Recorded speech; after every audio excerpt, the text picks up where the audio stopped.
Assalamualaikum warahmatullahi wabarakatuh. Waalaikumsalam warahmatullahi wabarakatuh. Bismillahirrahmanirrahim. Alhamdulillahi rabbil alamin. Wassalatu wassalamu ala ashrafil anbiya'i wal mursalin wa ala alihi wa ashabihil mujahidin at-tahirin, amma ba'du. Bersabda Rasulullah sallallahu alaihi wasallam, "Iza sarratka hasanatuka wa sa'atka sayyi'atuka fa anta mu'min." Apabila perbuatanmu yang baik menyebabkan engkau bahagia, apabila perbuatanmu yang baik menyebabkan engkau gembira, dan perbuatanmu yang jahat menyebabkan engkau jadi susah, itulah tanda bahwa di hatimu masih ada iman. Artinya, belum tentu orang yang berbuat baik merasa bahagia dengan kebaikan yang dikerjakannya. Dan tidak selamanya orang yang berbuat jahat sanggup menyesali perbuatan jahatnya. Oleh karenanya, apabila iman masih ada, apabila hati masih hidup, perbuatan yang baik menyebabkan orang gembira, perbuatan yang jahat menyebabkan orang susah dan gelisah hatinya. Ini mengandung pelajaran. Sekali kita berbuat baik, jangan sekali-kali menyesali kebaikan itu. Sebaliknya, satu kali kita melakukan kesalahan, hendaknya selalu menyesalinya. Kadang-kadang dalam kehidupan, karena orang tempat kita berbuat baik itu rupanya membalas air susu dengan air tuba, kita lalu menyesali kebaikan. Lahirlah kata-kata, "Nyesal saya nolong dia." Ibarat pepatah katanya, nolong anjing kejepit. Waktu kejepit setengah mati kita tolongin, begitu selesai dia dari kejepitnya malah kita digigitnya. Saudara hadirin yang saya muliakan, dalam kehidupan sehari-hari barangkali ini kena filsafat yang disebut dorong mobil mogok. Ketika mobil mogok setengah mati kita dorong, begitu mesin hidup ditinggalkannya kita di belakang. Sesungguhnya perbuatan kita yang baik tidak harus disesali, karena disesali atau tidak, toh perbuatan itu sudah kita lakukan. Dan penyesalan atas segala kebaikan hanya akan mengurangi nilai pahala kebaikan itu sendiri. Berbahagialah apabila berbuat baik, walaupun orang yang kita melakukan kebaikan membalasnya dengan kejahatan.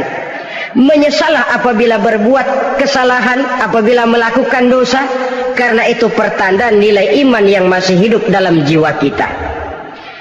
Saudara-saudara kaum muslimin yang berbahagia, jadi sungguh pun pahala dan dosa sesuatu yang abstrak, efeknya jelas dia mendatangkan kebahagiaan atau membawa kepada kegelisahan batin di dalam kehidupan manusia. Orang di zaman materialis kurang terangsang berbuat pahala dan terdorong melakukan dosa. Kenapa? Karena pahala tidak kelihatan, dosa tidak nampak. Kalau pahala kelihatan, barangkali nggak kuat kita mikul pahala. Kalau dosa benjol, umpama tiap bikin dosa palanya benjol, barangkali sudah nggak karu-karuan kepala kita. Baik pahala, baik dosa, sesuatu yang tidak nampak oleh pandangan mata zahir, tapi yang punya efek dalam kehidupan ini. Orang yang banyak pahalanya dengan orang yang banyak dosanya, kalau dia berjalan barangkali sulit kita membedakan. Tapi efeknya dalam kehidupan ini jelas adanya. Sesuatu yang bernama pahala kita perlukan, karena hidup tidak berhenti hingga di sini.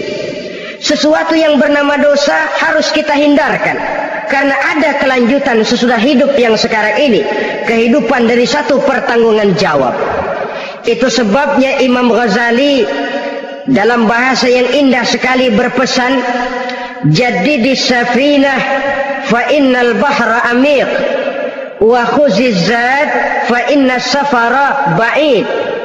Perbarui selalu kapalmu, rawat, jaga baik-baik, dandani kapalmu, fa innal bahra amiq, karena sesungguhnya lautan ini sangat dalam. Satu bahasa yang indah dari tamsil terhadap kehidupan. Perbaiki kapalmu karena lautan ini sangat dalam. Artinya jaga baik-baik hatimu, pelihara iman dan keyakinanmu, karena hidup ini bagaikan gelombang lautan, tempo-tempo air tenang, tempo-tempo ombak menggila dan menggunung.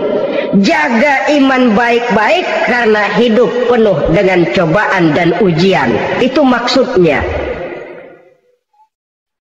Wa khuziz zad fa inna safara ba'id. Dan bawa bekal yang banyak karena perjalanan hidup ini sangat panjang. Perjalanan ini sangat jauh. Kita kalau pergi keluar kota tentu saja membawa bekal. Makin jauh kota yang akan kita tuju, makin banyak bekal yang harus kita bawa. Alangkah sengsaranya manusia apabila dia akan pergi ke satu kota yang jauh, modalnya cuma nekat. Bagaimana nanti di sana sajalah. Tidak membawa bekal sebagaimana yang sewajarnya. Hal yang semacam ini senangnya sih belum tentu, keblangsak dan susahnya sudah kebayang. Itu dalam kehidupan di dunia ini. Bagaimana kalau sudah bicara tentang kehidupan yang akan datang? Karena sesungguhnya hidup ini merupakan satu perjalanan yang sangat panjang. Sejak kita tinggal di alam arwah, pada saat jasad belum lagi diciptakan Allah, ruh sudah diciptakannya lebih dahulu. Sampai kemudian kita pindah ke alam rahim, alam kandungan ibu, untuk kemudian berpindah kepada kehidupan dunia. Dari dunia ini kita pindah ke alam barzakh. Di sana tinggal kita 100 tahun mungkin, 100.000 tahun mungkin, 1 juta tahun mungkin, menunggu saat datangnya kiamat. Lalu dari alam barzakh pindah kita ke alam akhirat. Satu perjalanan yang sangat panjang. Alangkah malangnya, alangkah sengsaranya jika tahu kita begitu panjangnya perjalanan hidup ini, tidak ada bekal yang kita bawa. Artinya kesengsaraan, kesulitan yang bertali-tali sudah jelas akan menimpa kita. Kalau pergi kita keluar kota membawa bekal uang, membawa bekal makanan, apa bekal yang mesti kita bawa? Apabila kita kembali ke alam barzakh, kembali ke alam kubur, berkumpul di padang mahsyar di akhirat nanti, nasi yang mau kita bawa, uang yang mau kita bawa, tentu tidak lagi. Karena kehidupan materialis selesai di atas liang lahat. Bila masuk kita ke liang lahat, disitulah pahala dan dosa memegang peranan yang sangat penting. Maka pada pertemuan malam ini kita akan bicara tentang pahala dan dosa itu. Saudara-saudara kaum muslimin rahimakumullah, yang dinamakan pahala, kata Imam Ali Al-Jurjani dalam kitab At-Ta'rifatnya, ma yastahiqqu bihi rahmatu wal maghfiratu minallahi ta'ala, sesuatu yang pelaksananya berhak untuk mendapat rahmah dan ampunan dari Allah. Dengan kata lain, nilai pahala adalah akibat dari perbuatan-perbuatan di dalam melaksanakan perintah dan anjuran yang ada di dalam kehidupan agama. Apabila perintah dan anjuran kita laksanakan, nilai pahala itu lalu datang. Nah, nilai pahala dalam Islam menurut konsepsi Quran, Allah menjelaskan, man jaa bil hasanati falahu asyru amsalha. Barang siapa yang datang membawa satu kebajikan, barang siapa yang melaksanakan satu kebaikan, maka dia akan mendapat balasan 10 kali dari kebaikan yang dikerjakannya. 10 kali ini pun masih dilipat gandakan dengan 7 ini pun masih dikalikan 100, dan itu pun masih ditambah dengan pernyataan wallahu yudha'ifu liman yasha. Allah masih akan melipat gandakan perbuatan baik seseorang yang dikehendakinya. Itulah nikmatnya dalam Islam. Tetapi sebaliknya, wa man jaa bisayyi'ati fala yujza illa mislaha. Barang siapa yang melakukan satu kejahatan, dia tidak akan mendapat balasan kecuali sesuai dengan kejahatan yang dikerjakannya. Alangkah rahman dan rahimnya Allah. Orang yang berbuat baik dibalas 10, dikali 7, dikali 100, masih dilipat gandakan pula. Tapi orang yang berbuat jahat tidak akan mendapat balasan kecuali sesuai dengan kejahatan yang dikerjakannya. Ini kan beda dengan sifat kita manusia. Kita ini kadang-kadang kalau dijitak membalasnya mukul. Tapi kalau orang berbuat baik kepada kita, kita enggan untuk berbuat baik kepada orang tadi. Allah tidak mengajarkan begitu. Satu kebaikan berbalas 10. Satu kejahatan berbalas dengan satu kejahatan. Maha Rahman dan Rahim Allah. Bahkan dalam Islam, niat berbuat baik saja mendapat pahala. Sedangkan niat berbuat jahat belum ditulis merupakan satu dosa sampai kejahatan itu dikerjakan oleh orang yang niat tadi. Umpamanya, saudara niat nanti malam giliran pengajian saya mau hadir di majelis taklim. Pas datang waktu malam hujan turun sangat lebat. Saudara berhalangan datang ke majelis taklim. Saudara sudah mendapat pahala niat. Tapi saudara niat, nanti malam kalau turun hujan, saya mau bongkar rumahnya si fulan, saya mau curi seluruh harta bendanya. Ternyata malam saudara tidak mengerjakan perbuatan itu belum ditulis dosa sampai perbuatan itu benar-benar dikerjakan. Tapi lalu jangan macam-macam, kalau begitu niat aja yang baik biar nggak usah dikerjain. Niat aja pengen ngaji walaupun tidak ada niatan untuk ngaji. Allah lebih tahu tentang apa yang terdetik di dalam hati sanubari kita. Itulah sebabnya sangat dianjurkan orang untuk melakukan segala macam kebajikan, dan dianjurkan orang menjauhkan segala macam bentuk kejahatan, karena dia akan berefek melahirkan dosa dan pahala. Dosa dan pahala itulah alat untuk memperoleh kebahagiaan di alam kubur, di padang mahsyar, sampai di akhirat nanti. Di dunia ini mungkin segalanya bisa kita beli dengan yang namanya uang. Keamanan kita bisa menyewa petugas untuk menjaga rumah kita. Kendaraan yang mewah bisa kita beli. Udara yang sejuk bisa kita ciptakan. Siapa banyak uang dia raja. Mungkin itu di dunia. Tapi bisa apa uang kalau kita sudah masuk ke alam kubur? Bisakah munkar nakir kita sogok? Udah karkir, jangan nanya nih, cepet.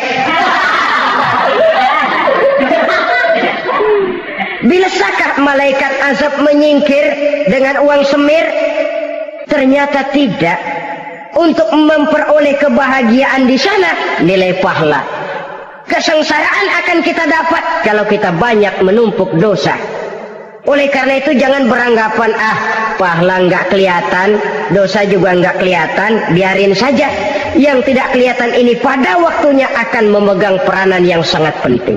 Tapi tidak cuma untuk menghadapi hidup di situ, kita lalu harus berbuat baik dan meninggalkan yang jahat. Terutama juga di dunia ini. Toh pepatah bilang gajah mati meninggalkan gading, harimau mati meninggalkan belang. Apa yang akan kita tinggalkan setelah kita mati?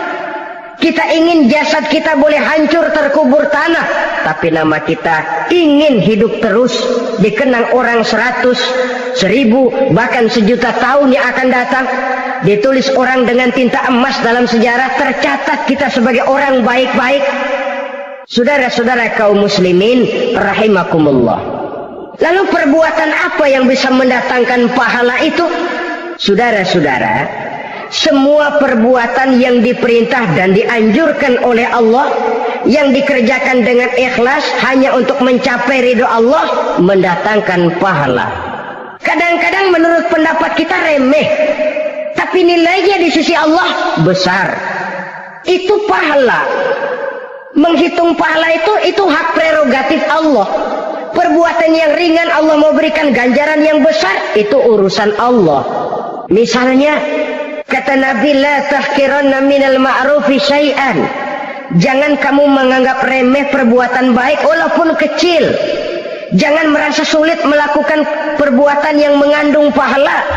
Bertemu dengan teman, muka kita cerah, berpahala. menyingkirkan duri di jalanan berpahala, menolong orang yang sesat, memberitahu orang yang bertanya berpahala. Tidak sulit kalau kita mau. Yang diperintah dan dianjurkan oleh agama itu perbuatan yang mengandung nilai-nilai pahala. Masalahnya cuma tinggal mau atau tidak dan dikerjakan dengan ikhlas. Bertemu teman mukanya cerah, pahala.